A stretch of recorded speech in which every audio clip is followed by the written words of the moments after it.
It is another edition of Time About the Movies, and today we have a lot of movies to get to here because, yeah, this is the last weekend of 2008, Christmas weekend 2008, December 26th, and we have 8 movies to look at. Let's not even waste any more time. Let's get right to the movies because we have a lot to get to here, and so little time, so much to look at. So let's just go ahead and jump right on into it, and let's start off with the biggest new release of the weekend, which was, of course, Owen Wilson and Jennifer Aniston starring in Marley and Me.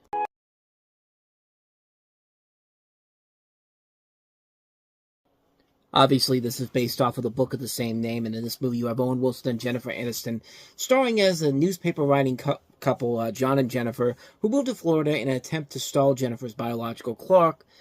John decides to get her a puppy, with the puppy named Marley growing into a 100-pound dog. He loses none of his puppy energy or rambunctiousness. Meanwhile, Marley gains no self-discipline, and Marley's antics gives John rich material for his newspaper column. As the girl gets mature and have children of their own, Marley continues to test everyone's patience by acting like the world's most impulsive dog. And yeah, just like if you've read the book, this is pretty much straightforward, everything that's in the book in general, and it is what it is. It's a mostly lighthearted, fun movie overall, and yeah, I'm not gonna lie, the ending is gonna make you cry your tears out of you, cry your ass off, especially if you have a dog, and you know. Unfortunately, we know they're not going to live forever, and just when you see this dog die at the end of the movie, it's just every time I think about it, man, I start choking up, man. Like it's hard to lose a pet in real life. I've had that happen before, but seeing it happen in this movie, man, it's just like it's rough. It's a rough scene to watch, but that's just part of life in general. And the movie overall is a good movie. It's a very well made film. Owen Wilson and Jennifer Aniston work off each other very well. Marley is really cute, is really good, a fun dog to watch in this. I mean, who doesn't love a dog like this? I mean, the dog looks unbelievably cute, and yeah, he's a crazy dog. I have a crazy dog too, but not to the levels of Marley. But yeah, but this is what you expect from a movie like this. I mean, based off of a great book overall, and yeah, it is what it is, and it will make you bawl your eyes out at the end of it because everybody's been through that same situation before, and yeah, it's a really good movie overall. I mean, there's not much more to really say about it per se. It is what it is. I'm not going in there you shouldn't go in there expecting a grand, masterful adaptation of the book in general. This is a very well made adaptation of the book, and it was the big hit of the holiday season, and really, it's not that hard to see why. So that is Marley and Me. So let's go ahead and move on to our next movie we have here, and that is Adam Sandler starring in a Disney movie, Bedtime Stories.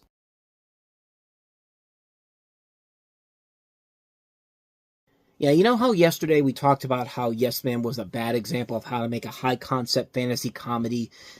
Here you have one that actually does it very well. I mean, this is pretty much Adam Sandler's equivalent to something like Night at the Museum, except instead of him being a museum night guard and everything's coming to life, what basically happens here is that he plays a hotel handyman, and he tells his stories to his niece and nephew that end up coming true. Like, he'll tell a story, like in the trailer you see, they'll tell a story, and then the kids will be like, it started raining gumballs, and then the very next day, it starts raining gumballs. But the trailer kind of overlooks what really causes that. Because what's funny about this is that, like, it's raining gumballs, but you don't see the joke after that, where it's a gumball truck that actually is tipping over underneath, is actually just crashed underneath the bridge, and that's why the gumballs are falling out. And you know, he keeps telling these stories hoping to improve his status overall, and you know, he finds out that the kids are really controlling the story.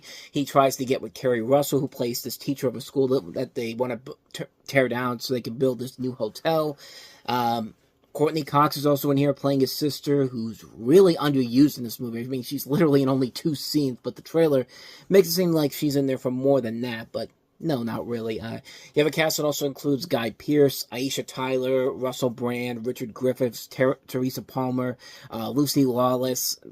So there is a good amount of talent here.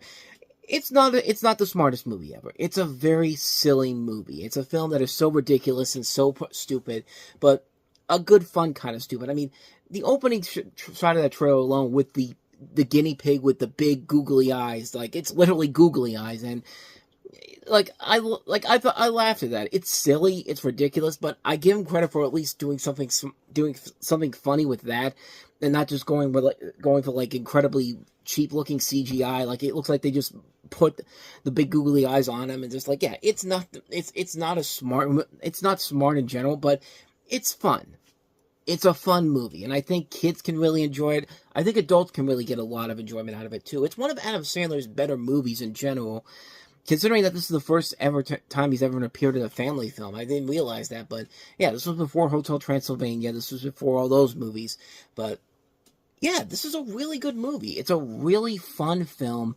It's a perfect movie to go see with the family during the holiday season. And I think if you go into it with the right mindset, you can find a lot of enjoyable values to it. I think there is a lot of fun moments in there.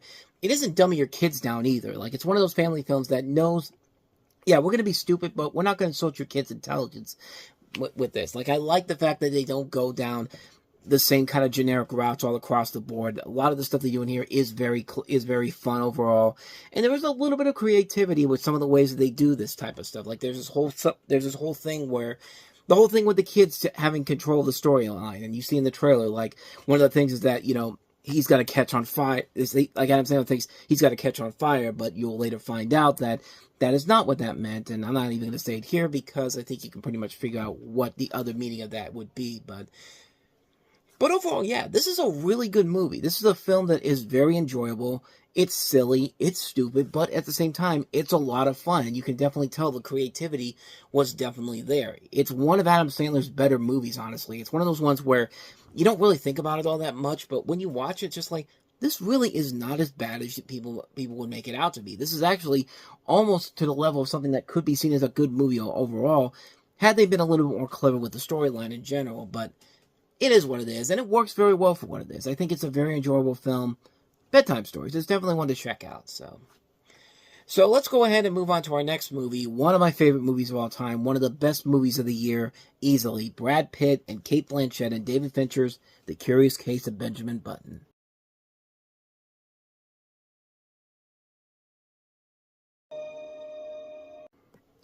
I absolutely love this movie. This is very high up there with one of my favorite movies of the year. This stars Brad Pitt, who plays Benjamin Button, a person who was born not as a child, but as an old man. And from that point, he begins to age backwards, going from old to young. And the whole story of his life is being told from his journal, being read in 2005 by his daughter, played by Julia Ormond, in this hospital that is taking place, I believe, during Hurricane Katrina. And his on-again, off-again girlfriend, Daisy, played by Cate Blanchett, in a role that should have gotten her the Academy Award that year. But, throughout the movie, we meet all these other characters, from a sea captain who offers Benjamin a job to an older woman who has an affair with Benjamin, played by Tilda Swinton. And also, you have Taraji P. Henson, who also got a Best Supporting Actress Oscar for this, a well-deserved Best Supporting Actress Oscar nomination. And also, Brad Pitt was nominated, Best Director, David Fincher, Best Picture. This really should have been the winner, the winner of the Oscars that year. I mean, I like Slumdog Millionaire. I really do like that film a lot, but this movie should have gotten something out of it, man. Actually, no, it did. It won 3 Oscars for art direction, makeup, and visual effects, which, again, not hard to see why, because, yeah, this really is a great movie. This is a film that is so well done. David Fincher, his direction, I think, works very well here. It's actually one of the weaker parts of the movie in general, but even then, it's more of a nitpicky thing, per se, because it's David Fincher doing what David Fincher does so well. A great script by Eric Roth and Robin Secord, a cast that includes a lot of great talent, great makeup all across the board. I mean, it's a very good movie, and the thing is that the movie goes all the way with it. I think the movie pulling off pulling out the biggest punch at the end by, kind of like with Marley and Me, it has kind of a downer ending where that, Benjamin Button's dies a baby, and yeah, they actually go through with it, and it's surprisingly really well done. It's a perfect send off to the storyline, and it's a very rough scene to watch, but it fits with the mode of what they're trying to accomplish here, and the film itself just works all across the board. It's a very good movie. It's one of David Fincher's best movies. It's one of Brad Pitt's best movies in general. It's a terrific film. I can't recommend this one enough. The Curious Case of Benjamin Button, one of my favorite movies of all time. And now the polar opposite. The movie that I recently considered to be one of the worst movies I've ever seen in my life, in my top 3. top 4 actually. But this movie also holds several merits. But I'll be quick on this one since I just covered it on the Reviewing Network Talks About. This is The Spirit.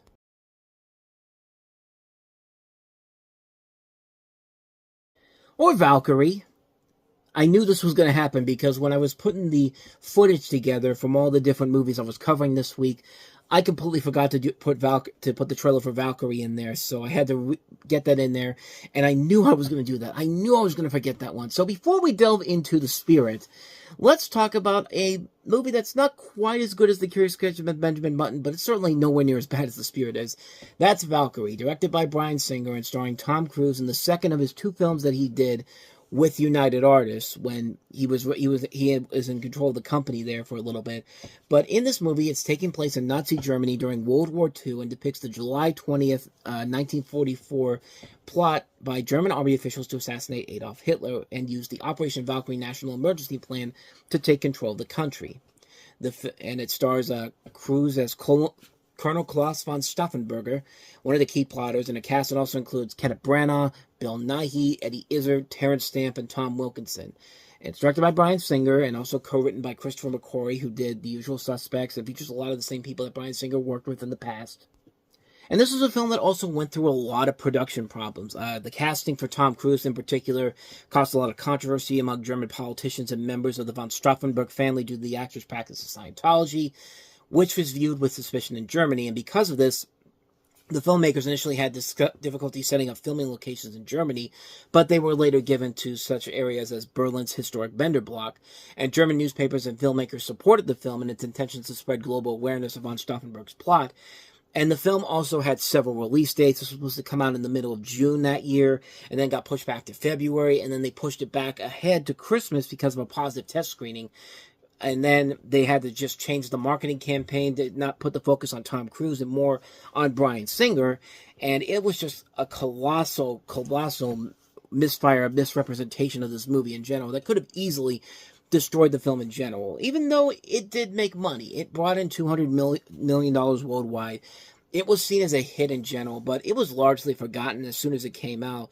And it really shouldn't, because I saw it and it was just like, it's actually a really good movie. It's a movie where you see, like, if Tom Cruise had better control of the United Artists studio at the time, if he made more movies like this, he could have helped to rejuvenate the studio in general. But it's funny, because I'm saying this about United Artists. They just announced at CinemaCon that they're bringing back United Artists with Scott Stuber, who had been running Amazon and also some other studios, to bring it back over for the Amazon MGM Studios, and because their CinemaCon thing was going on at the time of recording this. But Valkyrie really is a really good movie. It really is an engaging film with a lot of good performances from the 6 main actors.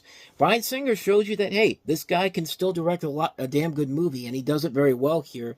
You know, the war elements here are very good. It's a very engaging thriller. You get caught up in how they're going to pull this off. It's a really good film. It's a really damn good film. It's definitely a film that I think deserves a lot more attention, because it really did show that, hey, Tom Cruise was still doing a pretty good job at acting, even when he was making these films that were being the biggest hits in general. This was kind of his lull period before he eventually came back in 2011 with Mission Impossible: Ghost Protocol. But here's a movie where it actually does work very well for him. It's a very good film, one I highly recommend checking out. You should definitely check out Valkyrie. Okay, so let me just make sure that we are moving on to The Spirit next. Yep, we're moving on to The Spirit next.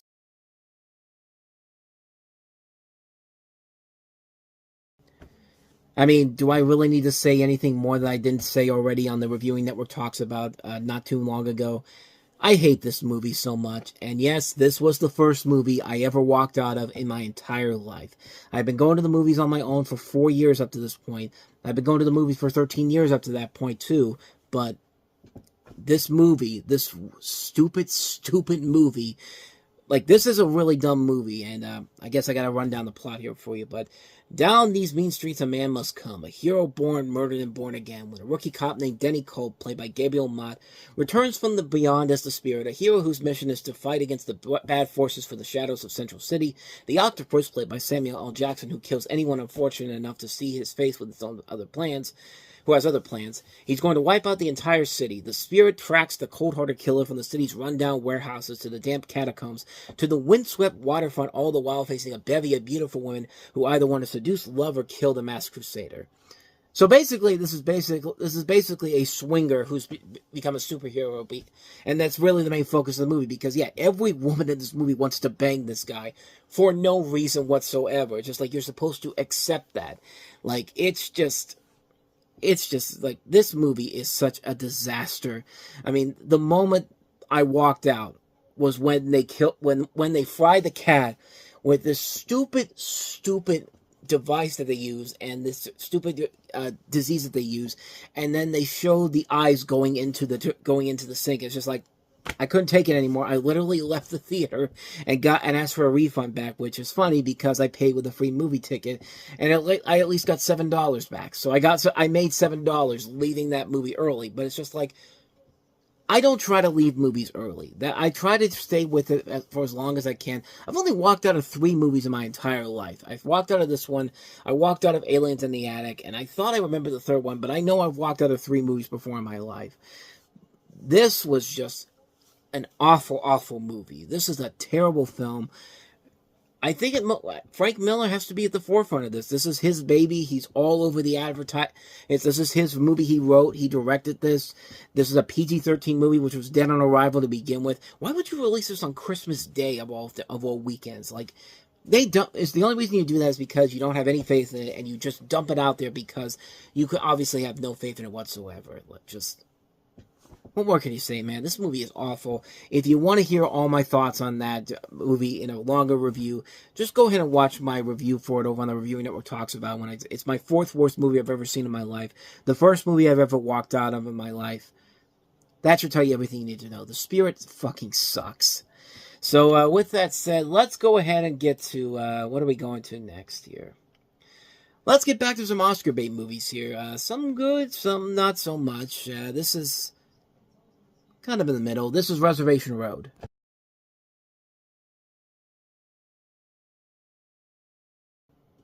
Or it's Revolutionary Road. Hey, it's the last few hours before my focus is going to be put on the Steel City Con, because we got to go set up tomorrow. So I'm trying to get this out as quickly as I can. And so yeah, I apologize for not being more professional on this, but yeah, that's why I'm kind of out of it right now. But if you've ever wanted to see what would have happened if Jack and Rose survived the Titanic, here's what would happen. They would be a bickering couple who refuse to just admit that their marriage is coming to an end. Because that's literally what the fucking movie's all about. You have them starring as the Wheelers, struggling to cope with their personal problems and their ensuing breakdown in their marriage. Think of it as a precursor to Marriage Story, except nowhere near as memeable, and there's not a scene where Leonardo DiCaprio goes, "Every day I wake up, I wish you were dead," bangs the wall, and just has to go, cries like, like, yeah, none of that is in this movie. But what you get here is some good stuff here and there. I mean, Leonardo DiCaprio and Kate Winslet are a bickering couple, and that can get old in a film really quickly, but they work here because, yeah, these are 2 really damn good actors. But the real highlight of the movie in this case is Michael Shannon. He was the only actor in this to get nominated for any acting awards. He was nominated for Best Supporting Actor. This movie really shows that the guy has a lot of good talent in this movie. He's really great as the buddy that Leonardo DiCaprio goes to. I mean, he's really good in the movie. Like, he is the one that you come away from this movie going like, man, this guy is really the star of this film. And it's just like, why can't more people put him in more movies? And sure enough, they put him in more movies after this, and he's been so-so since then. I mean, he's still a good actor, but I don't know. Man of Steel is probably the biggest thing he's done up to this point, and even then, that wasn't that great overall. But you also have people like Catherine Hahn in here, David Harbour, Kathy Bates.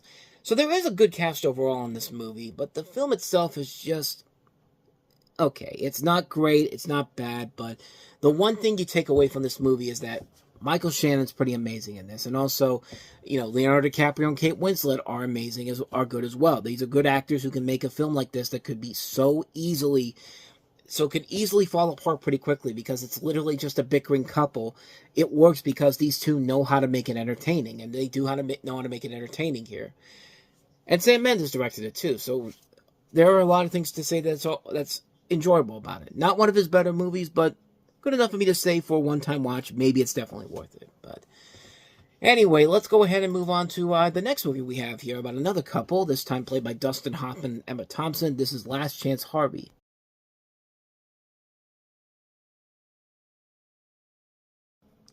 Which, when you first think of that title, my first thought is that this is the sequel where Jimmy Stewart's had enough of Harvey. It's just like, last chance, Harvey, you better come out here before I beat your fucking ass. Like, I don't think Jimmy Stewart's ever sworn in his life, and even if he did, he probably did it behind the scenes. But anyway, this movie, I'm getting completely off subject here, but this movie focuses on two lonely people who tentatively forge a relationship during 2 days. Dustin Hoffman plays the title character of Harvey Shine, an American television commercials jingle composer who travels to England for his estranged daughter's wedding and promptly loses his job, and Emma Thompson plays an airport hospitality worker with a jaundiced view of relationships. So in a way, it's kind of like an older version of something like a Before Sunrise, and I really like movies like this. I mean, these movies where you basically are following this couple just walking around talking about their problems in general and exploring the sites in general. I mean, this is a really good this is a really good form for some really good storylines here. Like the Before Sunrise trilogy is the perfect example of that. And then we also have stuff like Rye Lane, which just came out not too long ago, and South Side with You, the movie about Barack Obama and Michelle Obama going on their first date, and it takes place on the night of their first date. Like, this is another one of those movies that's very much like that, and it surprisingly really works. Dustin Hoffman and Emma Thompson have a lot of really good chemistry together in here, and they are very entertaining to watch in this. You have a cast that also includes James Brolin and Kathy Baker. This director, Joel Hopkins, is somebody that I feel like I should know who he is, but I don't know what he's done.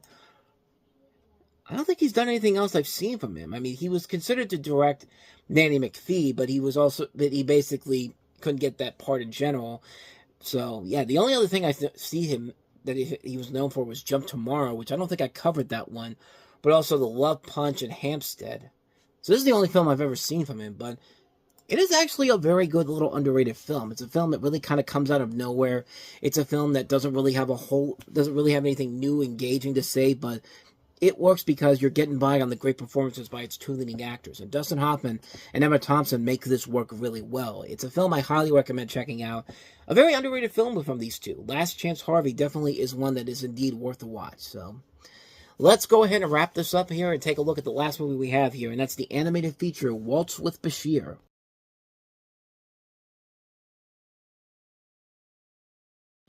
So yeah, a very interesting and very unique animated feature film from director Ari Folman, and it depicts Folman's search for lost memories of his experience as a soldier during the 1982 Lebanon War and the Sabra and Shatila massacre. It's also the first Israeli feature-length animated feature release since Joseph the Dreamer in 1962, and went on to go ahead and win all these accolades, get nominated for the Oscar for Best Foreign Language Film. And it's a very interesting and stylistic, cool-looking film. This is a film that uses cutout animation in a documentary style. It's a very intriguing film that keeps you invested in what's going on here. It's a documentary. I didn't realize that until I watched it again, that this is a film that really is one of the more unique documentaries you'll ever see, because it doesn't do the same format that you see in other documentary films. It's a film that keeps you on the edge of your seat. It keeps you invested with the animation that they've got going on here.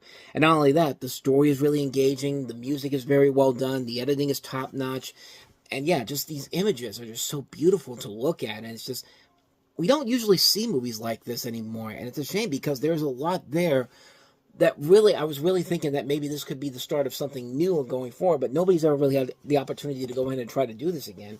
I don't think this director's done anything since then. I could be wrong on that, but let me just see. I take that back. He has done a couple of other things I've never seen before, like The Congress and Where Is Anne Frank, which, I mean, I've never seen them before, but considering that they're animated and they're also the same style and style of this movie in general, it makes me do kind of want to see it. So I am really curious to see these movies going forward. I might cover them when we get to them down the line here at some point, but Yeah, Waltz with Bashir is an amazing, amazing film. If you haven't seen it, definitely check it out. If you like stuff like Flow and The Boy in the Heron and Guillermo del Toro's Pinocchio, these independent animated movies, here's one here that just really deserves to be seen. It's such a cool, stylistic film. Keeps you invested in the storyline. It is just such an incredible, incredible film. Definitely check it out. Waltz with Bashir. And so on that note, we're going to wrap this edition of Time About the Movies up here, and we've wrapped up 2008. So we go ahead and move on to 2009 next week with what we usually do, and that is the 2008 leftovers. As you can see, not as many as there were before. Most of these are direct-to-video movies, stuff like The Little Mermaid, Ariel's Beginning, which is very interesting for being one of the last Disney direct-to-video movies they would do under what they used to do. Batman Gotham Knight, Justice League The New Frontier, Get Smart, Bruce and Lloyd, Out of Control, which are the 3 Warner Brothers direct-to-DVD titles that came out that year. Tinkerbell, which is pretty much where most of the direct-to-DVD Disney movies would go from there. And then spoof movies like Extreme Movie, which is co-directed by Phil Lord and Chris Miller. So it's got to be good, right? Probably not. But we also have Daniel Craig starring in Defiance, which is technically the last official release of 2008 because it comes out on New Year's Eve 2008. But it has Daniel Craig in it. It's directed by, I think, Edward Zwick. So we'll go ahead and take a look at that. So overall, 7 movies overall to look at. So it should not be a too busy week in general next time around, which that'll be tomorrow, of course. So be on the lookout for that. But with all of that said, thank you so much for watching, and if you want to see more videos like this, please go ahead and hit that playlist on the next page, check out the previous episode, and also don't forget to hit the like, subscribe, notification button, and the bell. You get updates on when new videos come out, and we do post new videos here every day. So, with all that said, I'm off. I'll see you guys next time, and until then, as always, take care.